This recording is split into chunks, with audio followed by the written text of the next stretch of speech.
So unahin natin tong Campus mga kalapatids na checkered. Ayan, sakto lang yung size. Mukhang ano to, babae. Ayan o, may dilaw-dilaw pa sa ulo. Batang-bata mga kalapatids. Ito, maganda to mga kalapatids. Ulimans na white flight. Ayan, kapatid to nung kanina nung Campus. Ayan, ganda o. Palawang bird siya mga kalapatids na white flight. May konting white flight. So para siyang nag-ano, may pagka tiger grizzle ng konti, no? May puti-puti siya.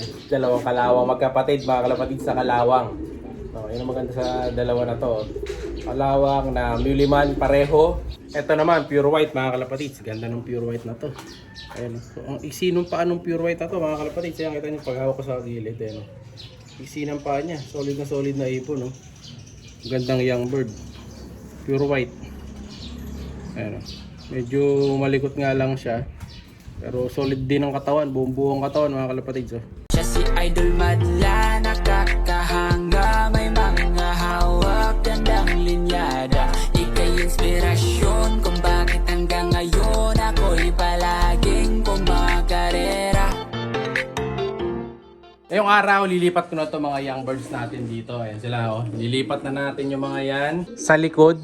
Ayan, kasi mga ano to, yung mga pang speed bird natin to. So sa likod ng diretso ng mga ibon natin na to. So meron tayo dito, ngayon yung Campus nga, yung dalawang Campus, tapos yung puti na SBR, tapos yung isa, ito SBR din yan mga kalapatids. Itong isang puti na to.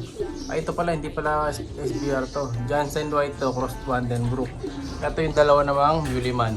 Ayan. Lilipat na rin natin sa likod dyan. Pero bago natin lipat sa likod, siyempre susubuhan natin ang calcium yan. Saka nung kulay itim, yung ideal. No? So para healthy sila. Kasi gagamitin ko na rin yung kulungan nila na yan. Lalagyan natin ng bagong mga ibon yan. Ito. Yung dalawang speedbird natin dito, lalagyan natin yan. Ito. So yung mga kapatid ni Boy Paasa, saka ni Boy Amo na puro, bali lock breed na itong dalawa. Yun, no? Medyo nag-aaway na sila ng mga magulang nila eh. So kailangan na nating tanggalin yung mga anak, no? Saka para maging ano na sila, makondisyon. Saka liliguan ko rin sila ngayon eh ng malatayon. Pagkatapos natin magkuha ng young birds. Tapos meron pa ba? Ito. Lipat ko rin to. Yung ex-makina cross basara natin. Wala ni nanay nito, binaklas ko na. Tatay na yun naiwan. Tapos sino pa ba? Young birds pa ako. Ito yata. Ito yung sa baba, yung itim. Lipat na rin natin to, yung dalawa, ayan, wawalay na natin. Masyado na silang malaki para sa mga magulang nila, no? Saka umitlog na to nung 18 eh. Ayan, nabubura tuloy 18, anong date na ngayon, no? So nasa halos 10 days na yung itlog niyan. So kung sakali na Miss Milia, malapit na mapisa. Sakitan niyo yung anak niya, no? Malaki pa siya doon sa nanay niya, di ba? Kaya kailangan na nating ilipat yan. Tanggalin na natin yan mamaya. Tapos ayun pa yung susunod na batch sa kabila. Sino pa ba? Ito pa, may isa pa dito.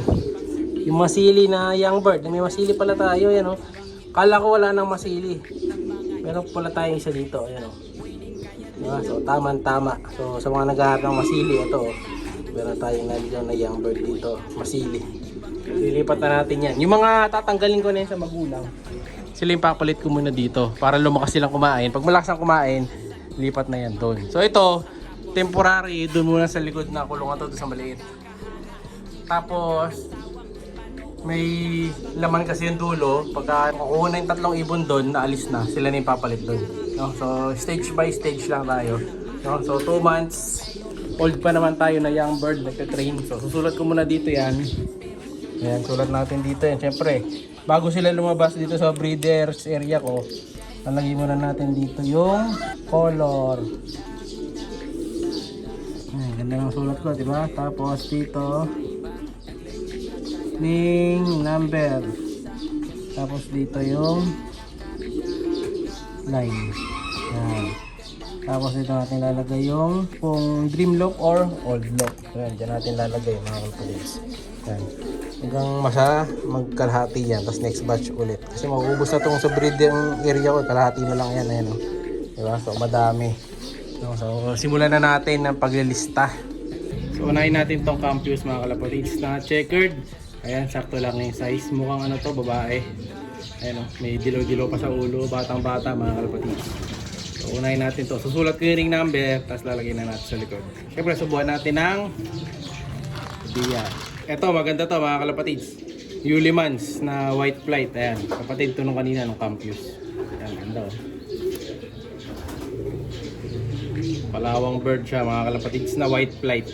May konting white flight. So para siyang nag-ano, may pagka tiger grizzle ng konti, no? May puti-puti siya. No? Pero hindi siya tiger grizzle.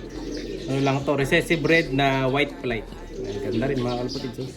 Kalawang. Ayan. Mga gusto nyo yung ganito, PM lang. Ito naman mga kalapatids, dalawang kalawang. Magkapatid mga kalapatids sa kalawang. So, yun ang maganda sa dalawa na to. Kalawang na Muliman pareho. Ayan, so ito yung isa. Hindi ko pa alam yung mga gender nila eh. Pero pareho naman maganda. Ayan o. Pangit pa na itsura. Pagka bata yung mga ganito, yung itsura nila papapangit. Pero pagka nagkaedad na, solid na itsura mga kalapatids. Sige na natin to. Nalista na rin natin to eh. Let's go. Ito naman, pure white mga kalapatids. Ganda ng pure white na to. Ayan. So, ang iksi nung paa ng pure white na to mga kalapatids. Ayan, kita nyo paghawak ko sa gilid. Ayan. Iksi ng paa niya. Solid na ipon. No? Gandang young bird. Pure white. Ayan. Medyo malikot nga lang siya. Pero solid din ang katawan. Buong katawan mga kalapatids. Oh. Bata pa lang. So Stitch Jansen. Cross to sa Vandenbroek natin. Ito na black white flight. Yung bago nating ibon dun. Ayan. Hindi nga lang na black white flight. Pure white ang nilabas. Ayan. Ganda. Pogi-pogi. Mukhang ano siya? Tingin ko gender na ito. Parang barako. Ayan. Bali sa itsura. Ang kinis din. So ito lalagay natin to sa Dreamlock. Ito naman white na pied mga kalapatids. Yan kita nyo. So halos kahawig din siya ni ano pangalan nito? Ni Hapsider. Kaso nga ang kulay niya hindi siya Hapsider mga kalapatids. Ayan, kasi may ano siya dito, may pagkabatik eh. Ayan, dito sa kabila, ayan. So may batik siya ng konti dito sa side na to. Ayan, hindi siya perfect eh. Pero may pagka ano na rin, semi Hapsider. Kapatid ni Hapsider to. Yun nandun sa likod. O ayan. Ito sasalang ko rin to sa ending para ma-share natin do sa mga tumasali sa ending birds natin. Ayan. Dahil hindi nakuha yung kulay eh. Kaya mga kalapatids, so, tatlo na kalawang natin dito. Solid. Puro kalawang birds. Ayan o. Ganda ng mga kulay mga kalapatids, diba? Astig pagka marami sila. So pag nilagay natin sa likod to, bali magiging 5 na yung kalawang natin ng ganyan ng kulay. Ayan. Solid oh, gaganda. So tamang-tama dun sa kulay nung yero nila oh. Kalawang na kalawang. So lalagyan pa natin yan dalawang puti. Ito lang na iba kulay eh. Minsan kasi pagka pinares nyo talaga sa walang lahi na recessive breed, may chance na maglabas ng ganyan. Or yung medyo may pagka black. Siya'y kalapatistang napakagaling na kinakilala.